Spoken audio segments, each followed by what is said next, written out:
Saludos para ustedes en este día. Hoy continuamos con la temática acerca de los novísimos o las postrimerías del hombre. Vamos a iniciar siempre poniéndonos en las manos del Señor, diciendo en el nombre del Padre, del Hijo y del Espíritu Santo. Amén. Padre amadísimo, te damos el honor y la gloria porque solamente tú la mereces. Exaltamos tu nombre, además de glorificarte y bendecirte. Pedimos la acción de tu Espíritu Santo en nosotros, en el nombre de Jesús, para que ilumines nuestra mente y nuestro corazón con esa luz de tu Espíritu Santo. Que nos hagas, Señor, dóciles a lo que hoy nos quieres enseñar y que pongas en nuestros corazones siempre, Señor, el deseo de agradarte, de glorificarte y de servirte. Te lo pedimos por Jesucristo nuestro Señor. Amén. En el nombre del Padre, del Hijo y del Espíritu Santo. Amén. Virgen Santísima, intercede por cada uno de nosotros. Ahora vamos a continuar con el tema del infierno. Ahora vamos a ver la parte de la eternidad del infierno. Hemos hablado ya acerca de los textos que sustentan esta doctrina y además sobre los castigos que se infieren dentro de los textos que leímos anteriormente. Ahora vamos a entrar en ese aspecto de la eternidad. Como ya hemos dicho, al resucitar nosotros con nuestros cuerpos al final de los tiempos, cuando Jesús venga a juzgar a todas las naciones, se nos va pues a dar esa sentencia de eternidad a todos, tanto a los que vayamos al cielo, tanto a los que vayamos al infierno, ¿verdad? Va a ser una eternidad para todas las personas, o para todas las almas más bien, sería ya en ese instante. Y por tanto, pues todos seremos eternos, de eso no hay ninguna duda. La diferencia está en que unos para gloria y otros para castigo. En este sentido, pues quizás sea este aspecto como el más espantoso, ¿no? de acerca del infierno, porque esta característica que tiene el infierno, que es su eternidad, como que sí lo pone un poquito a uno a veces a pensar, ¿no? a meditar en este aspecto muy fuerte, ¿no? Acerca de la eternidad de un castigo. Y eso es lo que vamos a tratar de comprender en este instante a la luz del Espíritu Santo. Imaginemos en primer lugar lo que será un tormento y una desesperación eternas. Imagínese usted eso, un tormento y desesperación eternos. A veces nos cuesta soportar quizá un tormento o una desesperación que es pasajera, no digamos pues ya algo que se convierte en eterno, que vamos a estar sufriendo pues todo el tiempo de aquí en adelante. Y es que la eternidad, hermanos, no tiene nada que ver con el tiempo, no tiene relación con el tiempo. Vamos a tratar de explicar esto para ver si no nos confundimos más, ¿verdad? Si mejor pues aclaramos este punto. Porque cuando hablamos de un Dios que vive en una eternidad y que para Él siempre hay un presente eterno, ese es lo que se dice doctrinalmente, que Dios vive en un eterno presente, porque para Él no hay pasado ni hay futuro. Él vive siempre en un presente, porque en Él no existe el tiempo. En este sentido, pues, no estamos hablando en relación al tiempo lo del infierno, sino en relación a Dios que vive en un eterno presente. Por tanto, por eso se dice, ¿no? que Dios conoce lo que nosotros vamos a hacer así en cierto modo, por el hecho de que para Él siempre es un presente. Esto no significa en ningún momento que nosotros estemos predestinados a algo, y ese tema lo vamos a tocar también dentro de un instante. En la eternidad no hay días, no hay semanas, no hay meses, no hay años, no hay siglos.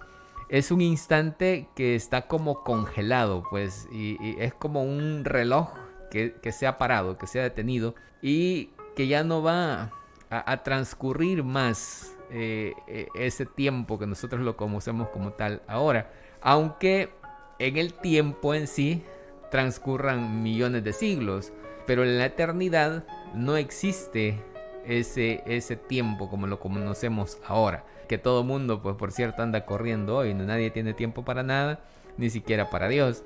El instante eterno seguirá entonces ahí detenido, congelado, petrificado. El infierno es eterno. El mismo Cristo lo dijo de esa forma en los textos que ya leímos anteriormente. Poco importa aquí lo que los incrédulos pues piensen al respecto o se rían quizás de este tema, pero lo que sí podemos decir, hermanos, es que nosotros debemos prepararnos para no ir al infierno, sino más bien para ir a la gloria, como ya nos lo había dicho anteriormente San Agustín, en el sentido de que en lugar de preguntarnos tantas cosas acerca de esto, mejor deberíamos de esforzarnos por alcanzar la salvación.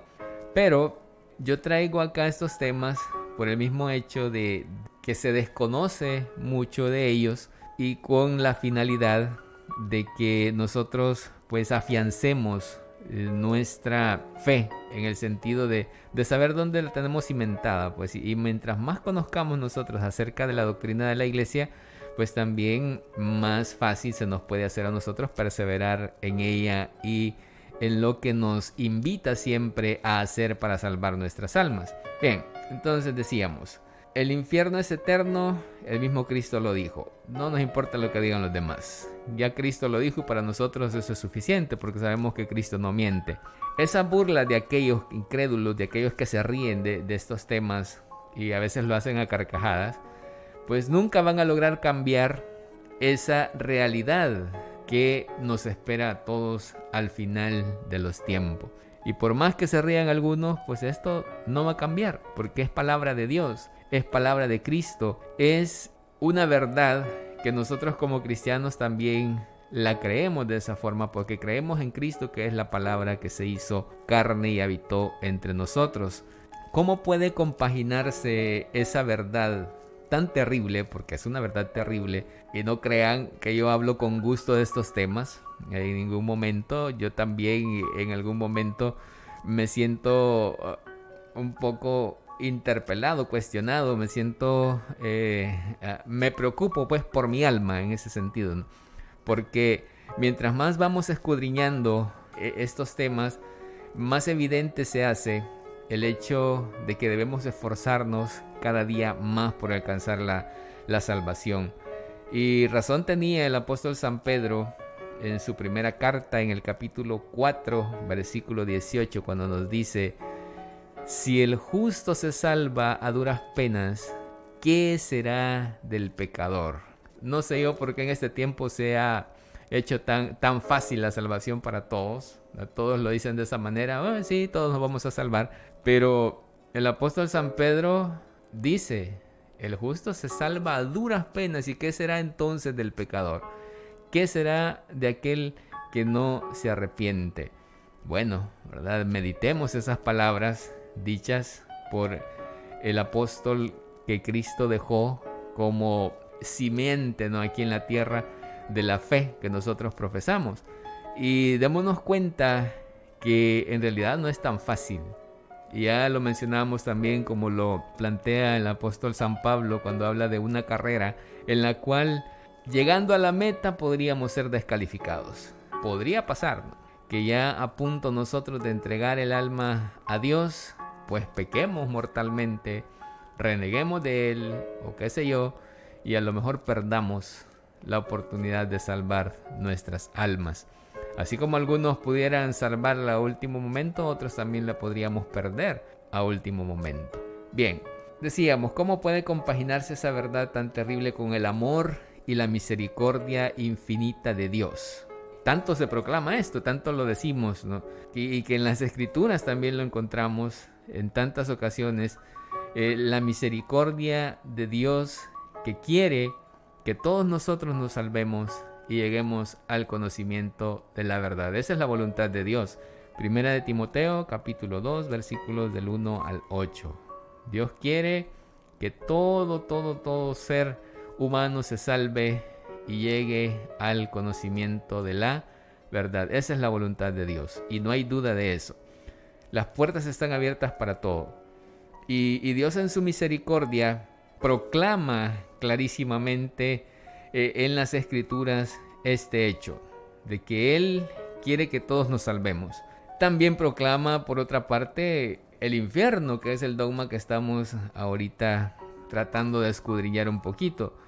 Y no deja de ser curioso que no nos quepa en la cabeza el dogma terrible del infierno, pero sí, sin dificultad, podamos aceptar, por ejemplo, esto de la misericordia y el hecho de que Dios quiere que nos salvemos. Ese sí lo aceptamos con facilidad, pero cuando hablamos del infierno, muchos, a mí no me sorprendería incluso que no quieran escuchar, y muchos que se hagan sordos a este tipo de temas.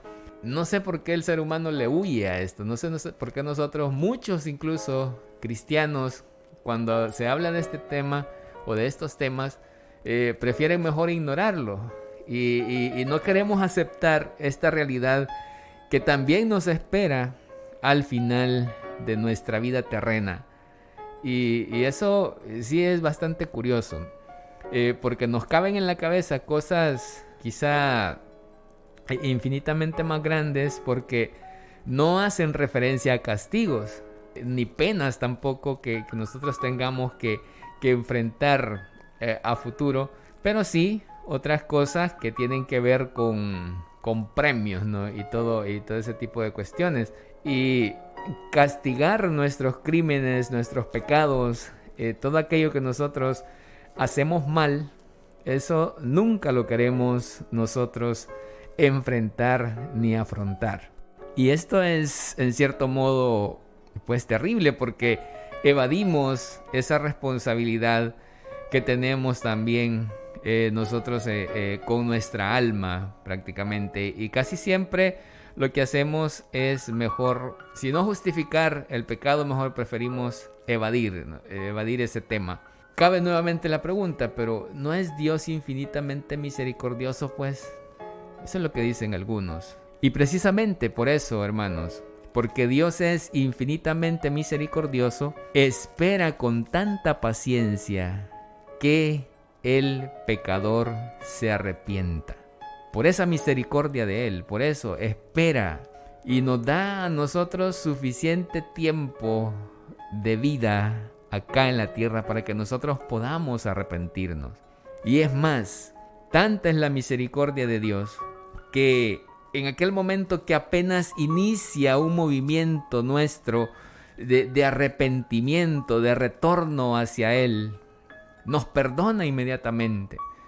Desde el momento que nosotros nos arrepentimos de lo malo que hemos hecho y vamos a confesar nuestro pecado, nos perdona sin ningún tipo de restricciones o qué, no sé qué podemos decir ahí. Inmediatamente nos perdona, apenas inicia ese movimiento. E incluso así se lo dijo al profeta Daniel en el capítulo 10, versículo 12 del libro de Daniel. Desde el primer momento que intentaste hablarme, yo ya te había escuchado.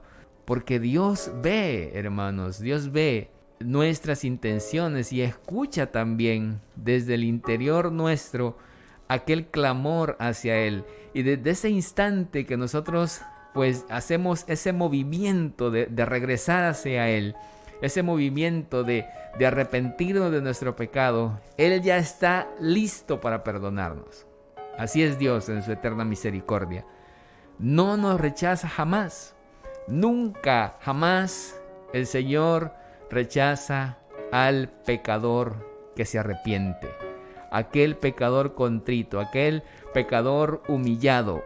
Jamás se cansa el Señor de perdonar a aquel que se arrepiente de su pecado, porque Él es infinitamente misericordioso. Precisamente por eso. Hace unos días platicaba con una persona por ahí y me decía, es que Dios no me va a perdonar. Yo ya no tengo perdón. ¿Para qué me voy a acercar a Él si yo ya no tengo perdón?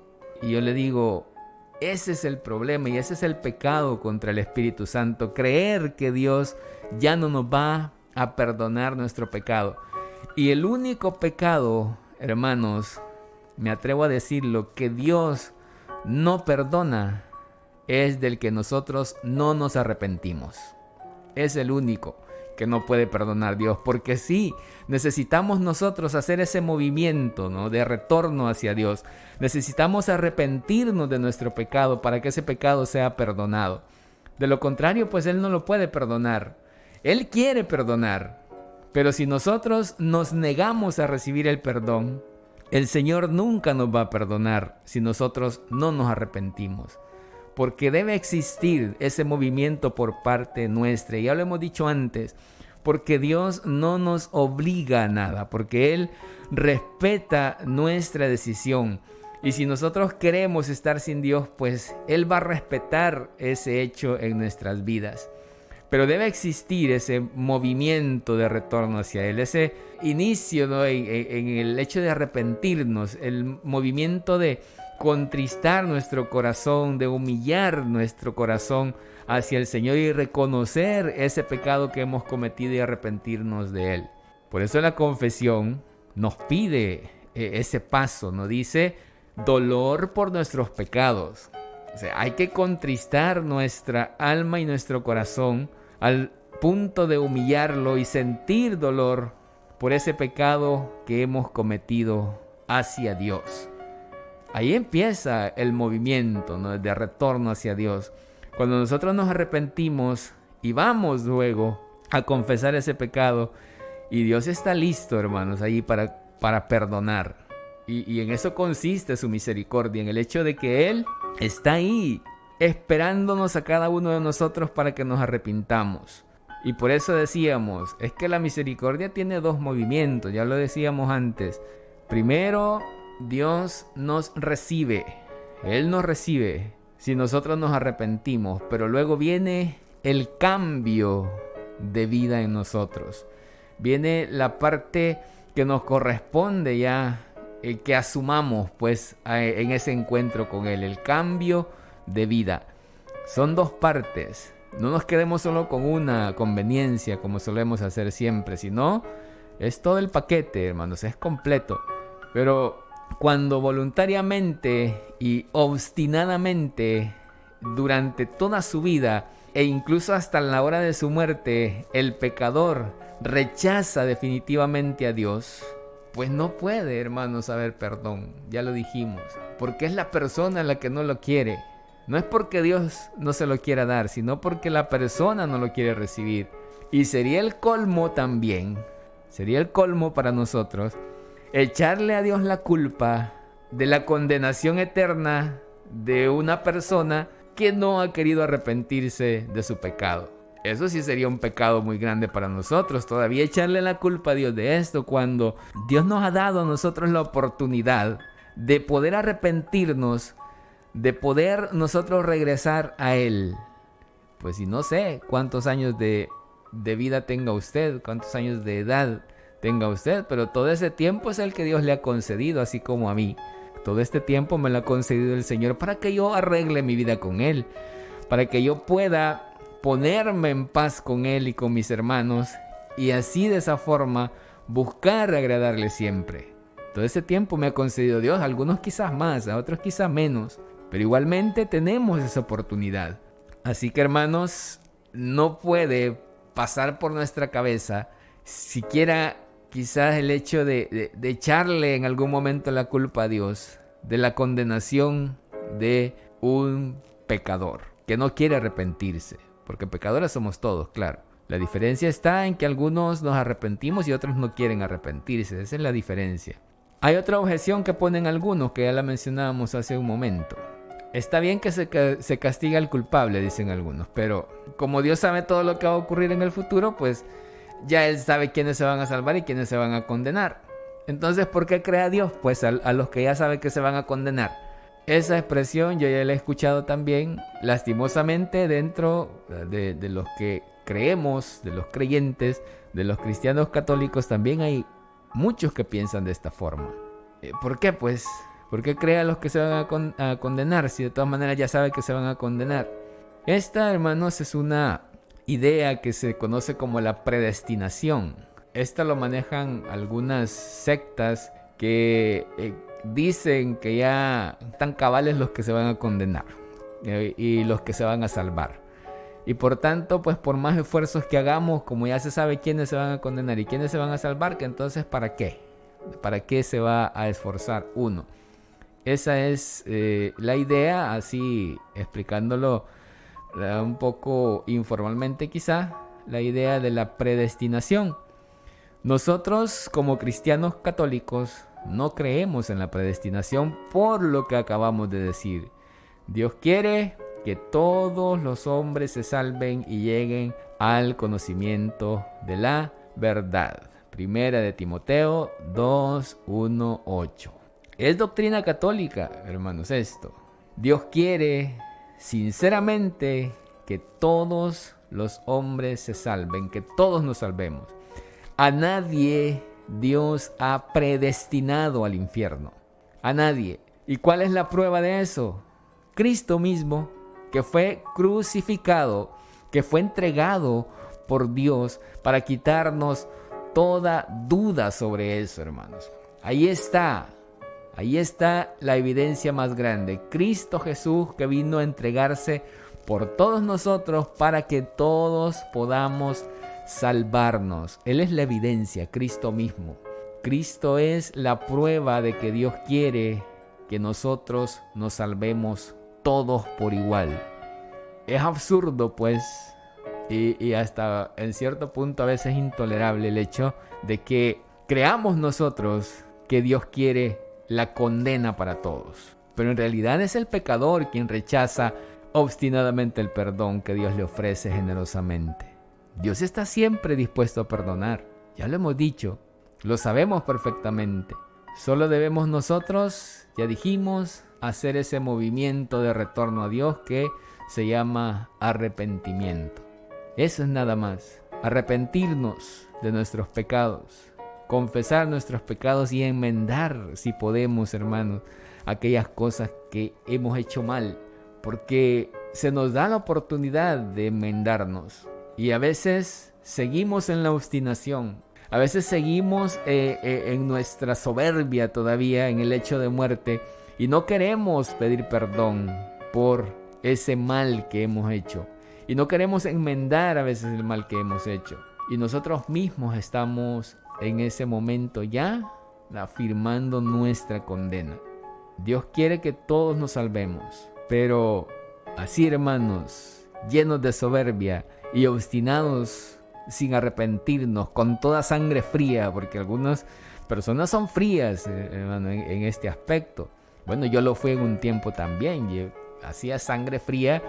A mí no me interesaba nada que tuviera que ver con Dios en un momento de rebeldía de mi vida. Y a sabiendas, pues, de que estamos pisoteando la sangre de Cristo, que estamos pisoteando todos aquellos dolores de nuestra Madre Santísima, la Virgen María, todavía al colmo llegamos del cinismo. Nosotros somos cínicos muchas veces, y también de la inmoralidad en los actos que cometemos. Y todavía que lleguemos al cinismo de preguntar ¿por qué Dios ha creado al hombre para que se condene? ¿No cree usted que eso sí es llegar al colmo de los colmos? Cuando tenemos todos los medios, hermanos, para poder salvar nuestras almas. Cuando Dios pone a nuestra disposición todos los medios para salvarnos. E incluso de llevar a su Hijo a la cruz por nuestra salvación. No, hermano, a mí no me cabe en la cabeza que todavía nosotros cuestionemos a Dios en este aspecto y en este sentido. No es posible, no cabe pues en la cabeza. Pero sí, hermanos, debemos tener muy presente este aspecto. Dios quiere que todos nos salvemos. Y ahí tenemos pues todavía vida para poder hacer esa enmienda en ella. Enmendar nuestra vida, enmendar nuestros errores, reparar el daño que hemos hecho. Hacer lo posible, hermanos, que esté a nuestro alcance. Y como dicen, Dios se va a encargar de lo imposible. Nosotros hagamos lo posible y Él hará lo imposible. Pero el primer movimiento debe salir de nosotros. Debe existir ese arrepentimiento. Y recuerdo en este momento al hijo pródigo, que estando ya dándole de comer a los cerdos y queriendo comer de lo que le estaba dando a los cerdos, de la comida de los cerdos, de comer junto con ellos, en ese instante nos dice la palabra, entra en sí, o sea, reacciona y dice, ¿cuántos en la casa de mi padre están, pues hasta los criados comiendo bien, mientras yo aquí me estoy revolcando con los cerdos? Eso es, hermanos, el arrepentimiento. Cuando nosotros nos damos cuenta de que ya estamos revolcándonos con los cerdos, mientras otros están gozando del banquete del Señor. Si queremos, pues digámoslo en la Eucaristía, ¿no? Si queremos compararlo con la Eucaristía, aunque nos espera un banquete mayor al final de los tiempos, y lo sabemos que la Eucaristía es apenas una prueba de aquello que nos espera en la eternidad. Pues sí, reaccionar y decir, yo estoy aquí revolcándome en el pecado mientras otros están comiendo del banquete de mi Padre. Y hacer ya, hermanos, ese esfuerzo, ¿no?, por salir del pecado en el que nos encontramos para volver al Padre, para arrepentirnos de nuestros pecados, confesar nuestros pecados y recibir el perdón de nuestras culpas.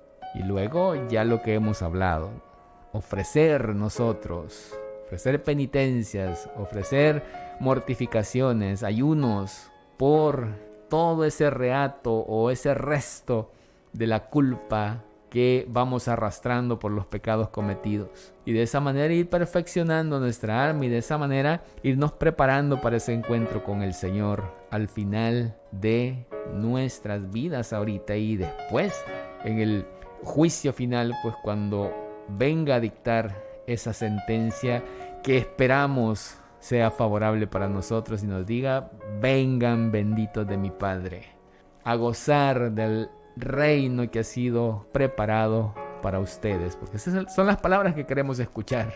Eso es lo que queremos nosotros escuchar de parte de Jesús al final, en el juicio, cuando estemos enfrentándolo cara a cara, cuando pues tengamos que desnudar nuestra alma ante el Señor que ve todo y sabe todo y no podamos escondernos de su justicia. Es lo que esperamos nosotros escuchar, creo yo, todos. Vengan benditos de mi Padre. Pero hay que hacer el esfuerzo, hermanos. Hay que empezar a hacerlo desde acá, para que al final no tengamos que enfrentar las penas que nos pueden ahí esperar en el infierno, que es de lo que vamos a hablar en este momento. En el infierno se van a enfrentar diferentes penas. Aquí volvemos otra vez al tema de las penas de daño y las penas de sentido que ya habíamos insinuado anteriormente. Y se dice por parte de los teólogos que va a haber desigualdad en las penas del infierno. ¿En qué sentido? Ahorita lo explicamos. Esto es cuestión de lógica, ¿no?, aplicada a esto. Porque si nosotros aplicamos, como ya dije, la lógica, vamos a tener en cuenta que los grados de gravedad, ¿no?, en cuanto a los pecados son distintos de unos para con otros. Como mencionaba alguien por ahí también con quien platicábamos la semana pasada y me decía, sería injusto que venga Dios y por una gallina que yo me robé me condene a las mismas penas que alguien que mató a 1000 personas. Y tiene sentido esto, tiene sentido. Y por eso hay que aclarar, porque a veces algunos también exageran, ¿no?, y dicen, no, todo va a ser igual, pero no. Se dice que habrá esa desigualdad de las penas del infierno porque todo será de acuerdo a los pecados que nosotros hayamos cometido. Bueno, vamos a precisar algunos detalles interesantes acerca de esto. Las penas del infierno son muy desiguales según el número y gravedad de los pecados cometidos. Eso lo dice la Iglesia expresamente, es de fe. Así está expresamente definido por la Iglesia. Las penas del infierno son muy desiguales según el número y gravedad de los pecados cometidos. Así que es una exigencia de la divina justicia, claro, este aspecto que acabamos de mencionar, porque no sería justo castigar con la misma intensidad a los que pecaron en número y grado muy distintos. No sería en ningún momento justo. Es cierto que las penas del infierno son eternas para todos aquellos que sean condenados. Y en este sentido, todas son iguales en extensión, ¿verdad? Porque ya dijimos que va a ser eterno. Y ahí sí, todo va a ser igual, porque serán pues penas destinadas a vivirse eternamente. Pero la intensidad de estas penas es la que va a variar infinitamente según el número y la calidad, podemos decir así quizás, de los pecados que se han cometido. Y así, por ejemplo, la pena de daño, como mera privación que es, no admite más o menos considerada así en sí misma, pero cabe en distintos grados de apreciación, como hemos ya explicado. Igual como será en el cielo, cuando hablemos del cielo, que será la última parte de las postrimerías del hombre, vamos a ver cómo también en el cielo se van a experimentar pues diferentes grados de gozo, así se les llama. Luego está la pena de sentido, que también admite diferentes grados, porque así lo explica Santo Tomás. Dice: el fuego actúa en el infierno como instrumento de la divina justicia y por lo mismo con el grado de intensidad que ella le señale. Entonces la graduación de los castigos infernales va a ser, se le llama de tipo genérico, atendiendo a la gravedad del pecado que se ha cometido, sea cual fuese la naturaleza específica de ese pecado, y también específica, así castigando de distinta manera las distintas especies de pecado, los distintos tipos de pecados que existen. Es natural pues que se castigue a aquella persona que ha sido soberbia con humillaciones, aquel que ha estado sumergido en la avaricia todo el tiempo con una indigencia, por ejemplo, y así, ¿verdad? Más o menos aquellas personas que han vivido solamente para deleitarse, ¿no? Entonces también que se les prive de esos deleites que han sido para ellos, y así sucesivamente. La pena de sentido entonces va a restablecer el orden que se ha dado por el abuso de la criatura, o sea, de nosotros, con respecto a ese pecado que se ha cometido. Entonces parece natural pues que el fuego, que es el instrumento de Dios para castigar esos abusos, atormente en directa relación con ellos, con respecto a los pecados que se han cometido. La intensidad pues del castigo será diferente, ¿no? De acuerdo al pecado que se ha cometido. E incluso hasta a veces se dice en forma como de broma. Hay una canción que dice por ahí que habla de... Yo un día la estaba escuchando por ahí y decía que, vamos a ver si me recuerdo, es de un hombre que está hablando de que la mujer es insoportable, y dice: a partir de hoy, dice, me voy a portar bien porque no vaya a ser que en el infierno te vaya a encontrar, ¿verdad? Eso es lo que dice el que canta. Como quien dice: mejor me voy a portar bien para irme al cielo porque no me quiero ir a encontrar contigo, ¿verdad? En el infierno, suficiente con lo que tengo aquí. Entonces, aunque parezca en forma de broma, pero al final esos tormentos que vamos a recibir en el infierno, los que vayamos allí, o las glorias que vamos a recibir en el cielo, los que vayamos al cielo, pues serán en el mismo grado, ¿no?, que nosotros pues hayamos actuado aquí en la tierra. En eso consiste. Repasando un poquito, ¿no?, esto de los textos que ya nos habían hecho referencia a este tipo de castigos, volvemos, por ejemplo, al Evangelio de San Mateo, en el capítulo 8, versículo 12, también en el mismo Evangelio de San Mateo, en el capítulo 22, versículo 13, luego en el capítulo 25, versículo 30, ahí encontramos estas expresiones, ¿no?, que repetidas veces están ahí escritas en el Evangelio. Y más que una nueva forma de pena así, está haciendo referencia de una forma simbólica a esa pena de daño que ya dijimos, que va a ser la exclusión eterna del festín de la gloria.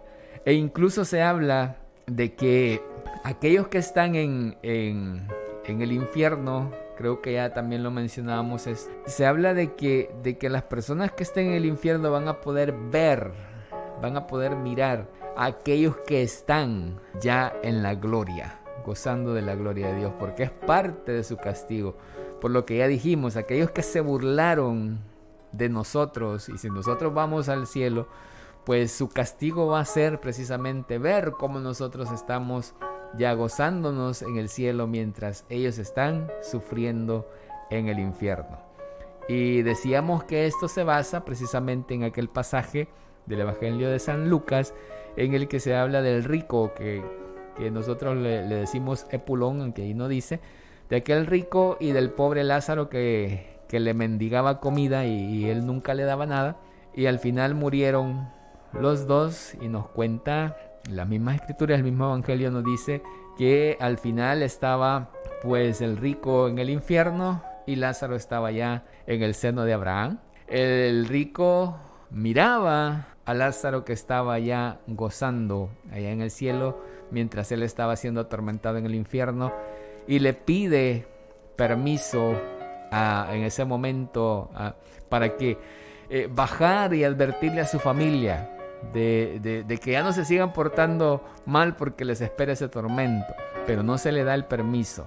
En ese texto es que se basa pues la idea que estamos hablando, de que uno de los tormentos será este: aquel que sea condenado al castigo eterno podrá ver a los que están gozándose en el cielo, específicamente a aquellos de quienes se burló, así, porque en eso va a consistir ese castigo que ya lo mencionamos también hace un momento, en pues recibir, ¿verdad?, como esa cachetada quizás así de que de toda la burla que hizo al respecto, ahora ve que esa persona está gozando mientras él está o ella está pues siendo atormentado en el infierno. Esto es más o menos, hermanos, lo que podemos nosotros explicar, ¿no?, acerca de lo que consiste el infierno. No consistirá porque consiste ya, ¿verdad?, porque las almas que mueren en pecado mortal se sabe por fe, definido así, que están en el infierno solamente esperando que la sentencia final, el día que Jesús venga a juzgar a las naciones.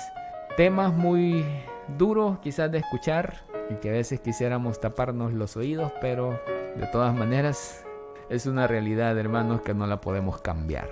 Aunque cerremos los ojos y nos tapemos los oídos o miremos a otro lado, ¿verdad?, no podemos cambiar esa realidad que está expresada ya así en la sagrada palabra de Dios. Por tanto, pues lo que nos queda es aprender de ellos y esforzarnos siempre por alcanzar nosotros la salvación.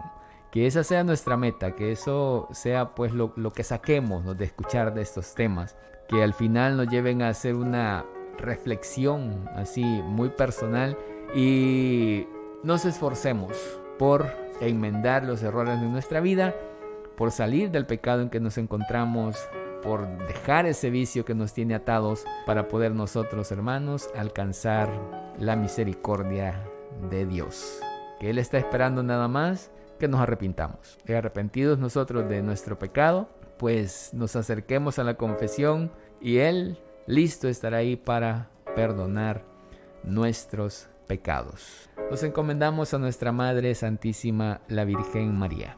Dios te salve María, llena eres de gracia, el Señor es contigo, bendita eres entre todas las mujeres y bendito el fruto de tu vientre Jesús. Santa María, Madre de Dios, ruega por nosotros pecadores, ahora y en la hora de nuestra muerte. Amén. En el nombre del Padre, del Hijo y del Espíritu Santo. Amén.